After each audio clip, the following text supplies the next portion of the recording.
Bekam merupakan salah satu pelayanan kesehatan tradisional yang sedang berkembang di masyarakat Indonesia. Pelayanan kesehatan tradisional ini merupakan salah satu perawatan kesehatan tertua di dunia. Berusia ribuan tahun dan telah dipraktikkan oleh berbagai macam peradaban besar di dunia,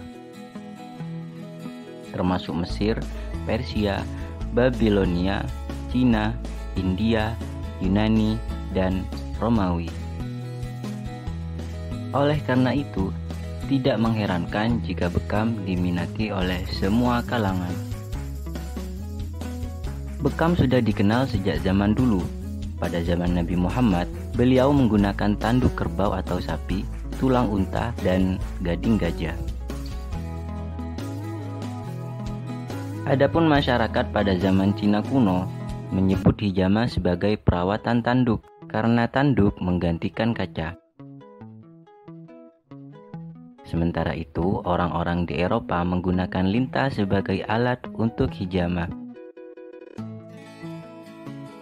Dalam artikelnya, Curtis mengemukakan bahwa bekam sudah ada di dalam catatan kedokteran tertua Papyrus Ebers yang ditulis 1550 sebelum Masehi pada era Mesir kuno. Papyrus Ebers sendiri ditulis dalam bahasa Mesir kuno. Isinya menjelaskan praktik kedokteran pada zaman Mesir kuno yang mencakup ramuan pengobatan dan terapi dalam berbagai aspek termasuk bekam. Papyrus Ebers merupakan dokumen sejarah yang ditemukan pada abad ke-16 sebelum Masehi dan berisikan kurang lebih 800 formular resep yang mencakup 700 macam jenis bahan obat. Dalam tulisan hieroglif di salah satu halaman Papyrus Ebers, dijelaskan bahwa bekam dapat digunakan sebagai terapi untuk gangguan menstruasi, demam, gangguan nafsu makan, dan berbagai macam jenis nyeri.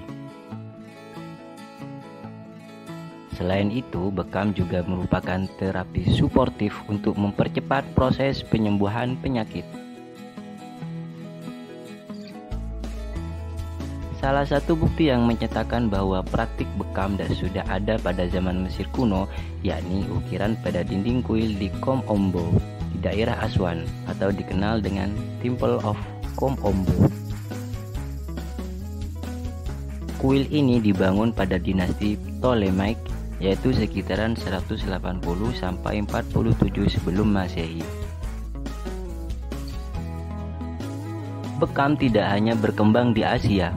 Di negara-negara barat seperti Eropa dan Amerika, melalui penelitian ilmiah, para ahli menyimpulkan fakta-fakta ilmiah bagaimana keajaiban bekam dapat menyembuhkan berbagai penyakit secara aman dan efektif dibandingkan metode kedokteran modern.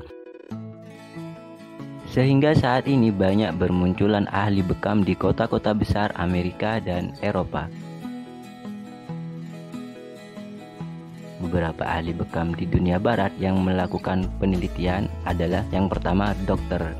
Michael Richard dari California, USA, yang menulis buku Potent Point Guide to Self-Care for Common Ailments, titik-titik berkhasiat sebagai panduan perawatan diri dan pengobatan penyakit umum.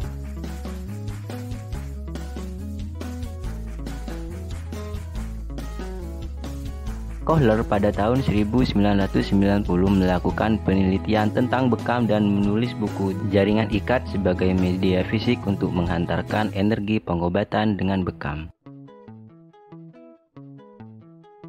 Peneliti yang ketiga adalah Anderson pada tahun 1985 membuat tulisan dengan judul 100 Diseases Treated by Cupping Method atau 100 penyakit dapat diobati dengan bekam.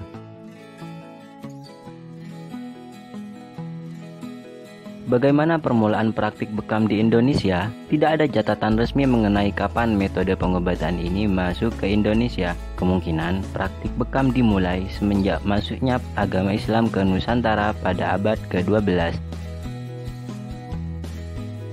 Saat ini terapi bekam di Indonesia sudah banyak dikenal oleh masyarakat dan hal ini ditandai dengan banyaknya jasa terapi bekam yang ditawarkan.